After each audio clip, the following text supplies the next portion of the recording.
तानाशाही नहीं चलेगी।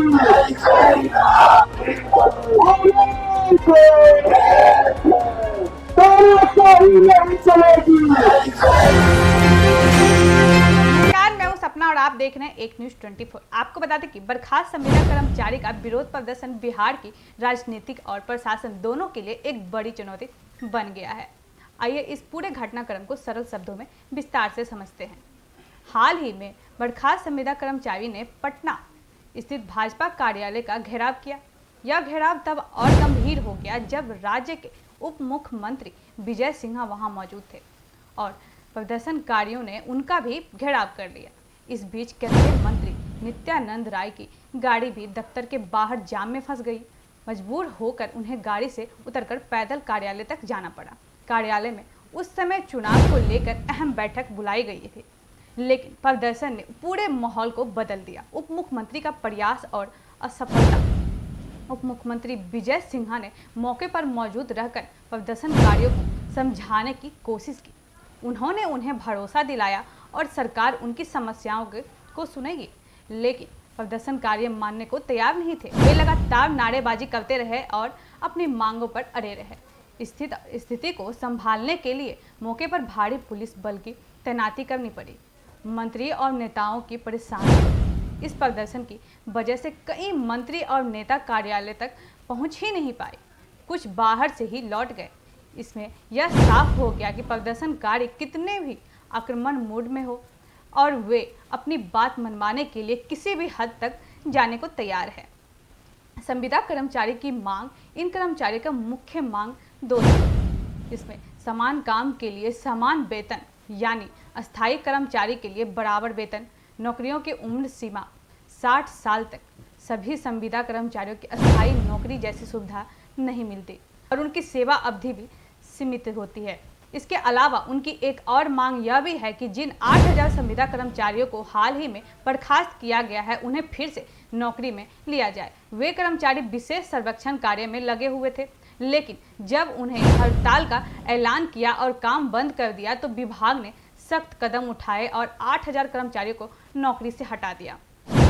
इसमें यानी एक तरफ कर्मचारी अपनी मांगों के लिए आंदोलन कर रहे थे और दूसरी तरफ सरकार ने कामकाज प्रभाव होने के वजह से उन्हें बर्खास्त कर दिया।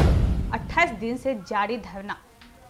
आपको बता दें कि प्रदर्शनकारी केवल इस घेराव तक सीमित नहीं है, वे पिछले 28 दिन से पटना के गर्दनी बाग में धरना दे रहे हैं। वे लगातार आवाज उठा रहे हैं कि सरकार उनकी मांग पर कोई गंभीर कदम नहीं उठा रही है। प्रदर्शनकारी शिबू कुमार ने बताया कि उन्होंने कई बार राजस्व और भूमि सुधार मंत्री संजय सरावगी से मुलाकात की है।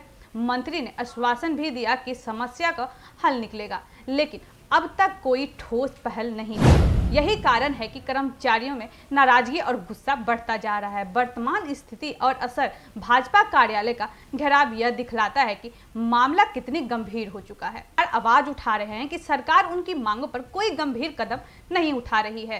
प्रदर्शनकारी शिबू कुमार ने बताया कि उन्होंने कई बार राजस्व एवं भूमि सुधार मंत्री संजय सरावगी से मुलाकात की है। मंत्री ने आश्वासन भी दिया कि समस्या का हल निकलेगा, लेकिन अब तक कोई ठोस पहल नहीं हुई है। यही कारण है कि कर्मचारियों में नाराजगी और गुस्सा बढ़ता जा रहा है।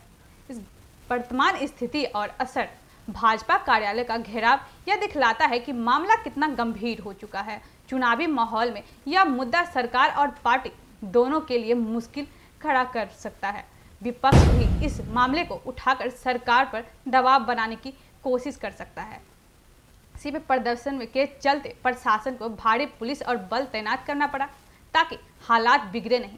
हालांकि अब तक कोई बड़ा टकराव नहीं हुआ है, लेकिन लगातार आंदोलन और विरोध से माहौल तनावपूर्ण बना हुआ है। इसी पे बर्खास्त संविदा कर्मचारी की मांगे लंबे समय से अनसुनी की जा रही है। सरकार और विभाग ने अभी तक ठोस समाधान नहीं दिया है। आंदोलनकारियों का गुस्सा बढ़ रहा है और वे चुनावी मुद्दा भी बना सकते हैं। भाजपा कार्यालय का घेराव और केंद्रीय मंत्री और उप मुख्यमंत्री तक को भी परेशानी होना और बात का संकेत कि मामला और राजनीतिक रूप से संवेदनशील हो चुका है। कुल मिलाकर यह आंदोलन सिर्फ कर्मचारियों की नाराजगी नहीं, बल्कि सरकार के लिए एक बड़ी चुनौती बन गया है। यदि जल्द समाधान नहीं निकला तो यह आने वाले चुनाव में बड़ा मुद्दा बन सकता है। इस पे आपकी क्या राय है, हमें कमेंट करके जरूर बताएं। ऐसे ही खबरों के लिए जुड़े रहे हमारे साथ, एक न्यूज़ 24 से।